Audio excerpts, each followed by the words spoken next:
Hi everyone, Quiveen here from the comfort of my kitchen. In today's video, we are going to be looking ahead to the coming month of September. But just before we do, I want to remind everyone of the lunar eclipse, the partial lunar eclipse that is occurring on the 28th, but we're here on the 27th, just moving past midnight around 2 o'clock. We're just coming up to 1 o'clock here. We'll take a closer look at the moon now. Around 2 o'clock, the shadow of the Earth will begin passing onto the moon for us here in Ireland. So this partial lunar eclipse is going to be visible from, oh, here comes the penumbra of the Earth at just a 2:45. We're going to see this eclipse from the Pacific coast of North America all the way through to Central Europe.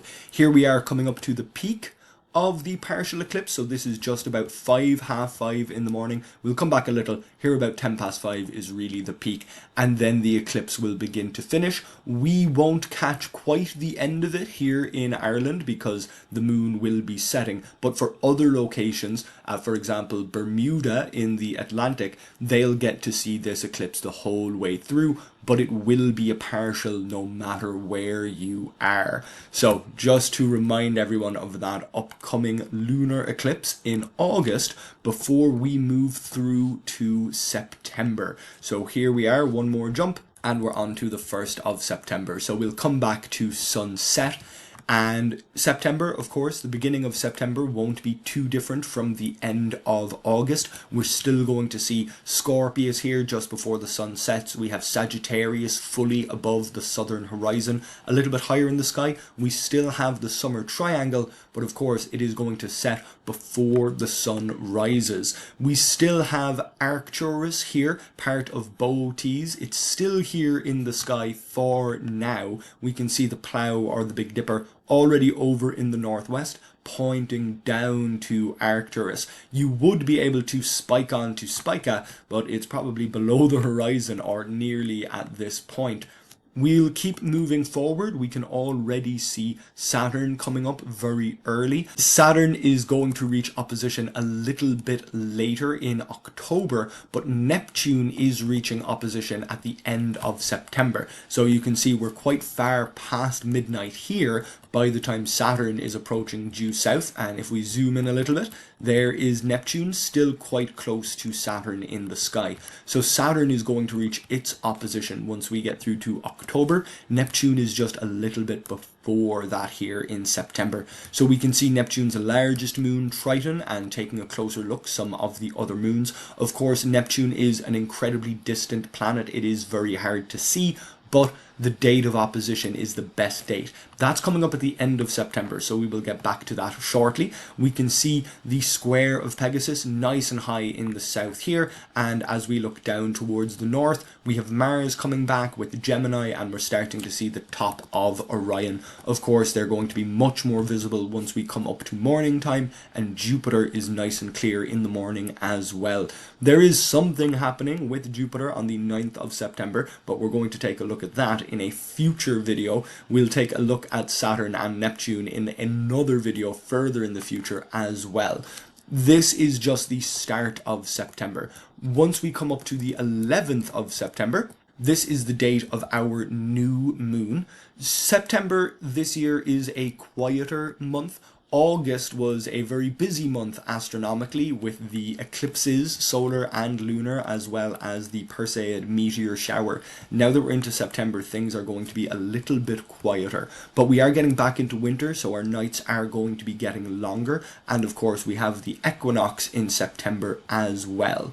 We're going to quickly move out into the countryside for the 11th, for the night of the new moon. Oh, we're back to the 10th. We'll hop forward to the 11th, and just after sunset, so we're here quite early at just 9:30, we can see the glow of the Milky Way, of course, stretching from between Sagittarius and Scorpius up through the summer triangle, past Cassiopeia and down the other side. So we can still see the glow of the Milky Way just after sunset, but as we move forward, we'll see the core of the Milky Way is setting quite early. This is in a perfectly dark sky, of course. We won't be able to see this in the city, but we can see here by midnight on the clock, the core of the Milky Way has pretty much set. We're mostly left with the fainter outer arm. We're still seeing a fair bit of the core here because we have a reasonably flat horizon towards the southwest and the west. But of course, if you are in a real area with mountains and hills, that's going to be even harder to see.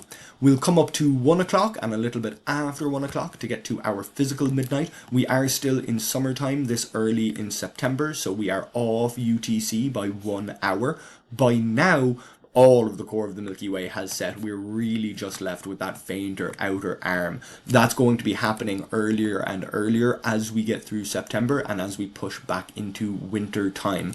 We have come a little bit later, so we can see Saturn is getting up to the south now a little bit earlier. If we push back a bit, Neptune would be getting to due south a little bit earlier as well. When planets come to opposition, they are directly behind the Earth in the middle of the night, the physical midnight, not midnight on the clock. So we will have to adjust for that as we get later. Now that we've pushed through to morning time, still in the countryside, still early in September, we've got a great view of several planets. Of course, Neptune would be there, as well as Saturn, Uranus, Mars, and Jupiter. Uranus really does take at least a binoculars, if not a telescope. Neptune certainly takes a good binoculars, if not a telescope. We can see Gemini very clearly, all of Orion. Sirius has now rejoined the sky in the morning, and of course the Hyades and the Pleiades all in Taurus. They're up pretty high here at 5:30 in the morning, and the glow of the sun is just starting to come into the sky and block things out. We can just about see the sickle of Leo there, which is moving out from behind the sun at this time as we move around the sun.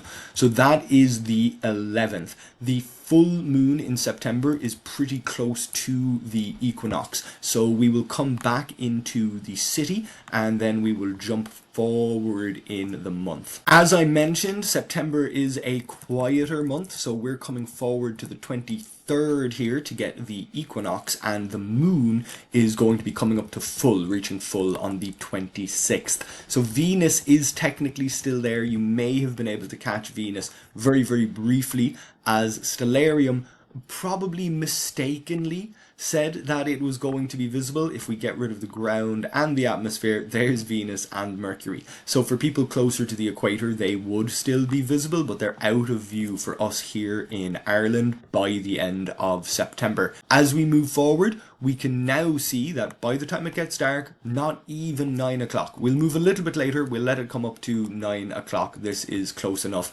The summer triangle is already directly above the south, so we're not going to see it for the entire night. It's very clear, even early in the evening, that the summer triangle is already too far across the sky. Saturn is already up and visible, and as I mentioned, the moon is coming back to full. So that extra light of the moon is going to make things harder to see. As we push forward first to midnight and then to our physical midnight, just coming up to about 1:30, we can see that Saturn and Neptune are practically above the south. Neptune actually reaches its opposition on the 25th, so we will move forward to the 25th soon to take a look at that. As we move forward to morning time, even from the city, the sky is still nice and dark here at 5:15. All of Orion is above the horizon, as is Sirius, Gemini, Mars. We have a great collection of these things that are normally visible in wintertime. We are getting back into wintertime, so they are going to be more visible, and we can see here still visible until almost 6:30 from the city. Of course, Jupiter will stay visible a little bit longer, given that it is so bright, so it's still there nice and obvious, almost as we come to 7 o'clock in the city.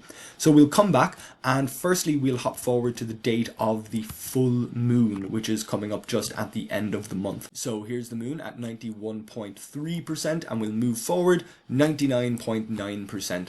And because we're seeing it at 99.9% here, I wouldn't be too surprised if we do get to see it at almost 100%. We'll come back up to the moon just rising. So here it is, still at 99.9%. It's very close to Saturn and Neptune here for the date of opposition.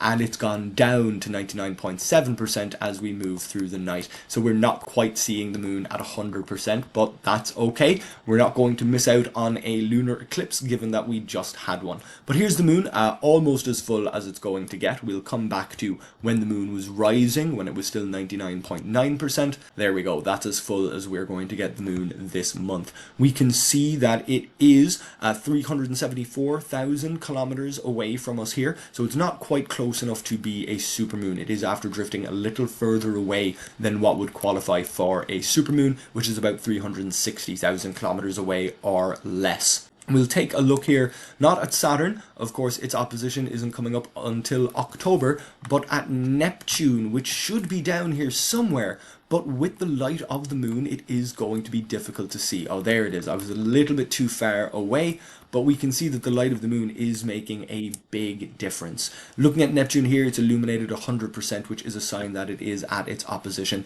We'll come back to the 25th, and it's still at 100%. We can see that its distance from the Earth is at 4,000 million kilometers, so that is of course pretty far. We'll see if that gets closer. No, it gets further away, and a little closer there on the 24th, so presumably it's just after midnight on the 24th, yeah, that it actually comes to its opposition. Its minimum distance here of 4,000.723 million kilometers. So really far away from us. We can see there 28 AU.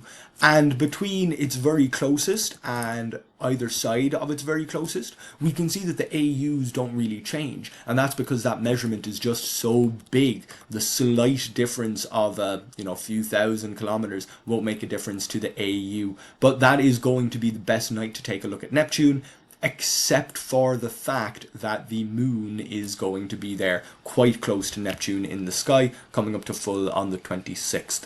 That pretty much brings us through September. We'll take a closer look at the stars as well as Saturn and Neptune in a future video, and we'll talk more about the equinox in a future video as well. I know I kind of skimmed over it this time, but hopefully you enjoyed this video. If you did, please do like it. If you like this kind of content, then please subscribe to this YouTube channel, and if you would like to read this information, you can do so on my website, queevinscontent.ie. Thank you very much for watching, and hopefully I'll see you back here next time.